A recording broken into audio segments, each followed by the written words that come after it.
Pernah nggak sih sobat ngerasa bingung saat harus ngambil keputusan? Contoh paling gampang bisa kita lihat di film Sore, Istri dari Masa Depan. Di film itu, tokohnya bisa kembali ke masa lalu untuk memperbaiki pilihan-pilihan kecil yang ternyata punya dampak besar di masa depan. Tapi di dunia nyata, kita kan nggak bisa rewind hidup kita kayak gitu. Dan gak usah jauh-jauh ke film. Dalam kehidupan sehari-hari aja nih, kita tuh sering bingung. Ini uang dipakai belanja sekarang atau nanti ya? Mending investasi atau ditabung dulu? Tanpa arah atau pegangan yang jelas, keputusan sederhana pun bisa bikin kita salah langkah. Dan itu baru soal keuangan pribadi. Gimana kalau keputusannya udah nyangkut hal yang lebih besar, kayak kondisi ekonomi secara keseluruhan? Kebayangkan betapa pentingnya kita punya informasi yang bisa jadi kompas, bisa jadi panduan, biar keputusan kita lebih kuat dan terarah. Karena itulah, punya arah dalam membuat keputusan ekonomi itu penting banget. Yuk kita ngobrol tentang pentingnya arah kebijakan buat bikin keputusan ekonomi.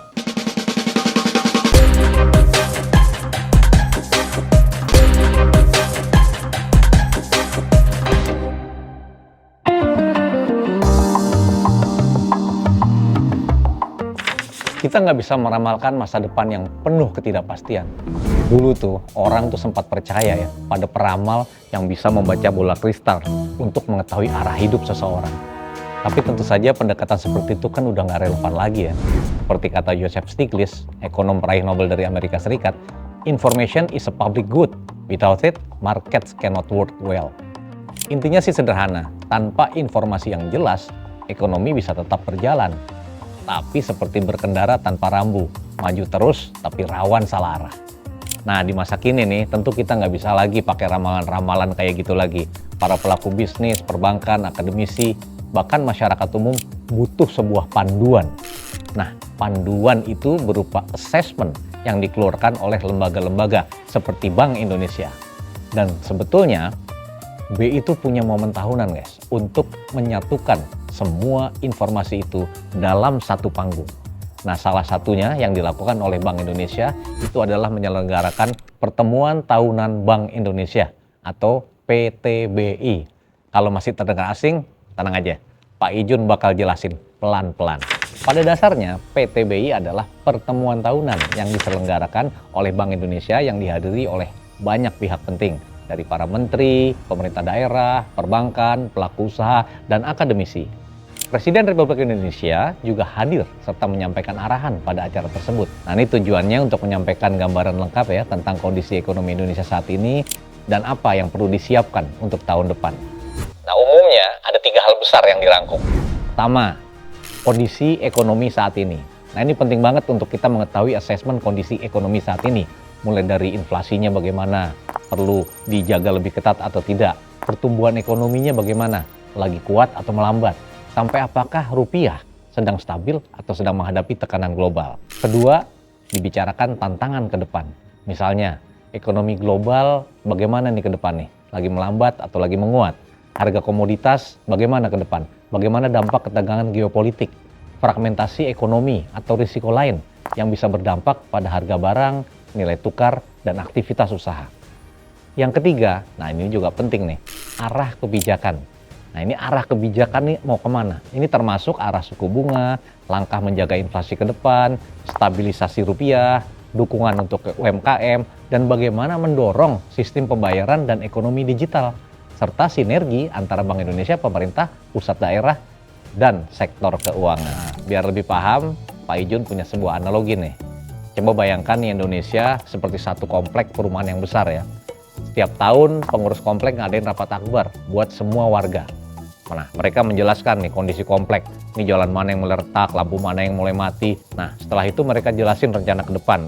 Nah, PTBI itu bekerja dengan cara yang mirip. Ini momen di mana kita sebagai masyarakat mendapat gambaran besar tentang kondisi ekonomi negara kita. Potensi masalah apa yang perlu diantisipasi, dan tentu langkah-langkah strategis yang perlu disiapkan. Kalau dipikir-pikir, informasi yang dibahas di PTBI itu luas banget ya. Dan wajar sih kalau sebagian orang ngerasa, aduh itu sih buat pejabat-pejabat aja, buat pelaku usaha buat pekerja-pekerja bank aja gitu. Terus apa urusannya nama saya? Padahal informasi dari PTBI ini bisa jadi semacam proyeksi ekonomi buat kita semua.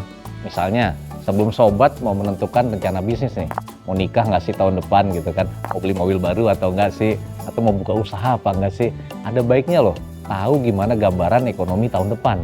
Ini bikin sobat punya pijakan yang lebih jelas buat mengambil keputusan. Nah, PTBI ini semacam bukti bahwa BI bukan cuma bekerja di balik layar, tapi juga transparan ngasih tahu ke masyarakat.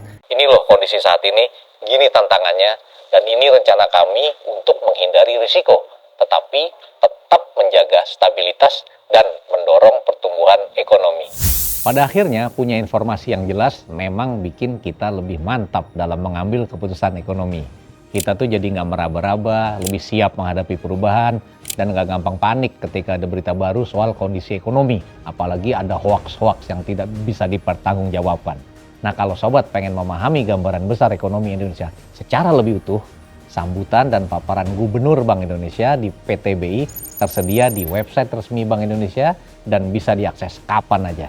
Dan bukan hanya PTBI loh. Setelah itu, BI juga menyelenggarakan event Birama atau BI bersama masyarakat. Tujuannya apa? Tujuannya untuk menjelaskan lebih dalam mengenai pesan-pesan yang ada di PTBI, khususnya bagi generasi muda. Nah, ini sobat bisa saksikan di media sosial Bank Indonesia. Nah, setelah kita ngobrol bareng, menurut sobat, informasi apa sih yang paling dibutuhin sebagai arah supaya lebih yakin dalam mengambil keputusan ekonomi sehari-hari?